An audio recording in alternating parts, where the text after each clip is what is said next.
I want to thank this woman recently who tried to demean my renunciate way of living.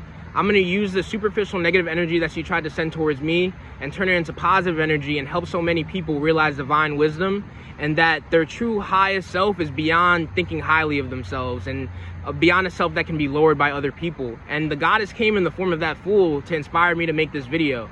And I thank the gurus and my sages, or slash the sages, for helping me realize that I can use even fools to teach wisdom. It's beautiful. Thank you, my dear gurus and sages, for helping me go beyond this world. You have to refuse to live to impress others, because abusive people, they'll try to shame you for not living a certain lifestyle that they deem fit or that they deem as proper or a proper way that you should live. But that's how people keep you in their grasp and their control, because there's something called a self-image that you have in your mind. You have an image of yourself, whether you think you're a great person or a low person, right?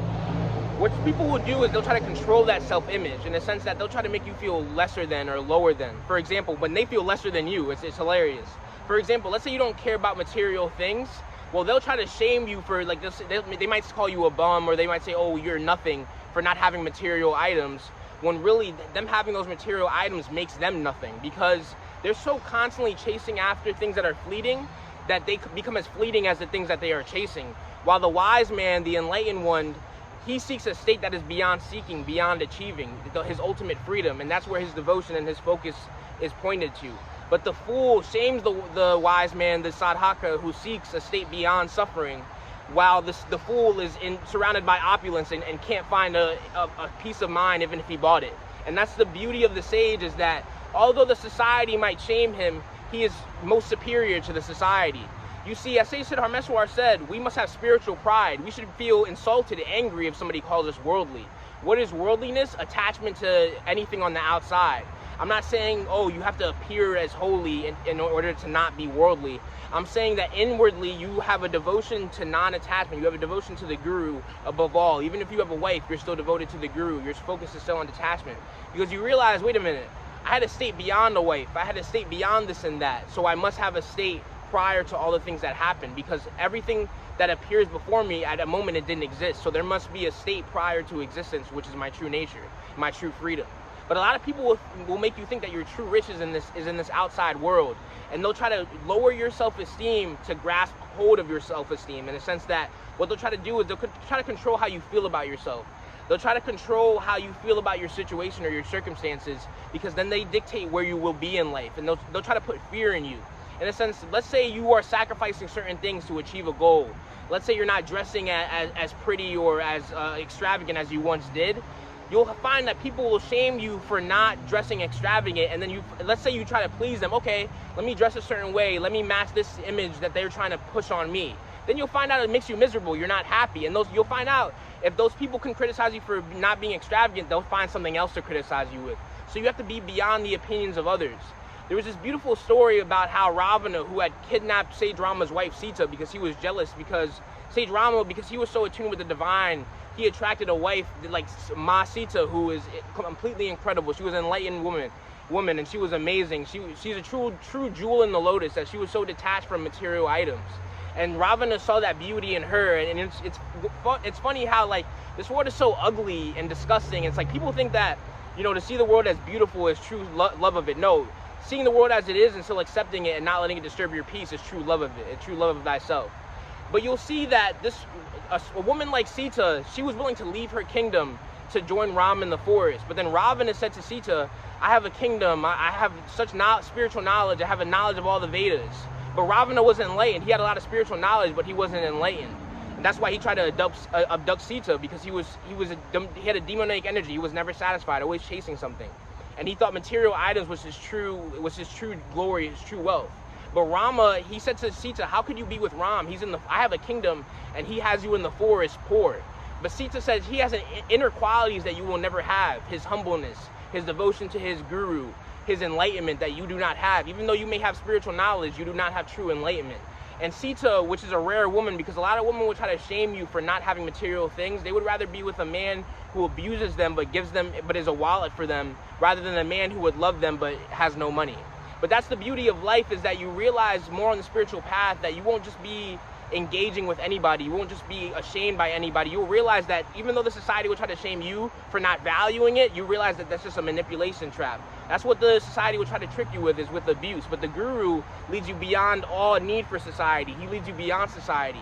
He leads you into a state where society is like dust to you. It doesn't even matter. While your whole life you've been conditioned to value the society and build your image to please the society, the guru puts you beyond all images. He puts you in the divine image, which is actually beyond the image. You see, the beauty of the divine is that all images come out of the divine, but the divine is not attached to any image.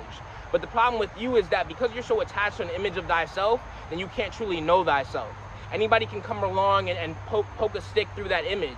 But the thing is to have nothing there to poke, and then nobody will be able to poke anything. They'll poke, and there will just be air there. And it's funny how, you know, people always have their nonsense judgments on who they think you should be or what path they think you should follow in life. But I'm telling you, you should imagine at your deathbed, when you're dying, it's like, wow, I lived my entire life for other people and the opinions of other people. What have I done with my life? That's what will happen to you at your deathbed if you don't listen to the guru. I'm telling you, listen to the guru and go beyond fear, because the beauty of the guru, the sages, is they teach us fearlessness by their life.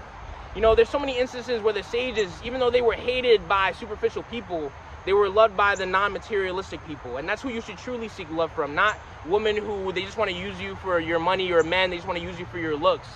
Actually seek people and be around people, or don't seek anybody, be by yourself, but if you can't find those people. But I'm telling you, if you're going to have people around you, only have people who are seekers of wisdom or are devoted to wisdom. Because if you're serious about this path, because, and I'm not telling you to completely cut people out of your life, because, you know, it's a balance, right? Like, we have our friends who, you know, they're just for kind of nonsense, and even though you kind of know they're like nonsensical, you kind of still have them around because they're funny, and you still love them anyway. But I'm telling you, it's like, your true friends are the ones who are always attuned to the path of devotion. Because I'm telling you, it's like people are devoted to this woman or this man, and then they'll betray you for that man. In a sense that abusive people, let's say somebody's demeaning you or making fun of you, because people are so devoted to material life or devoted to having a partner, even though their partner is abusing you or saying nonsense about you, they'll still keep that partner to just to have some pleasure around.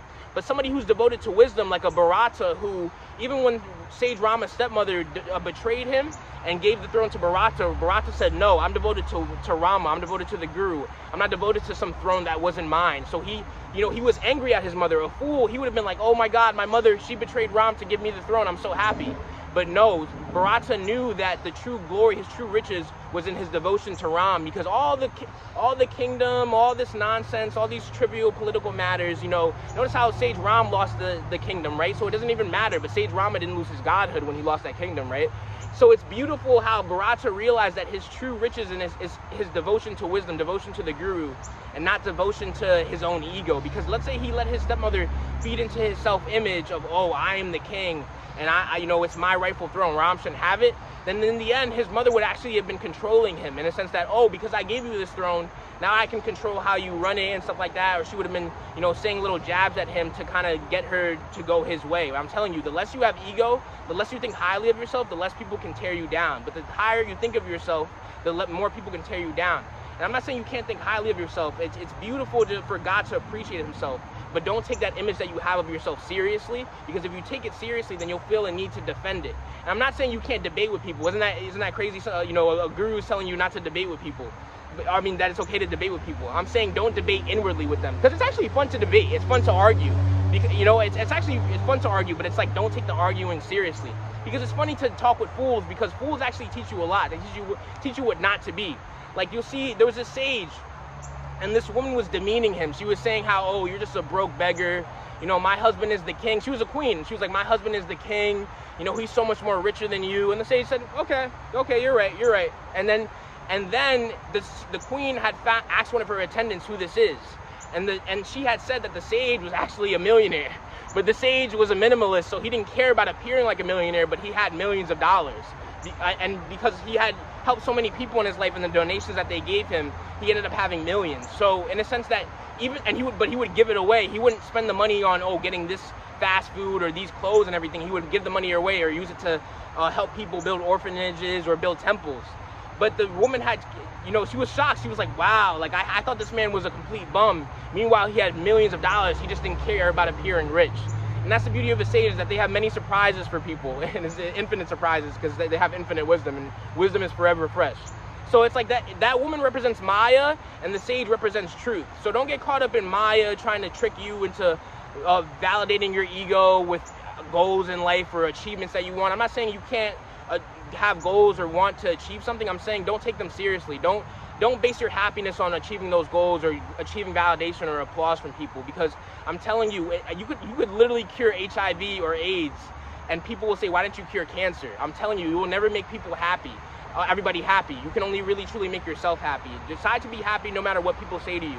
I'm telling you, their opinions are fleeting. Everything is fleeting. You're the limitless nirvana. You have nothing to worry about. So just be free and be as you are, and don't care what people think, and remain devoted to the guru. Because in this world, what is there but the guru who is constantly telling us that there's nothing in this world?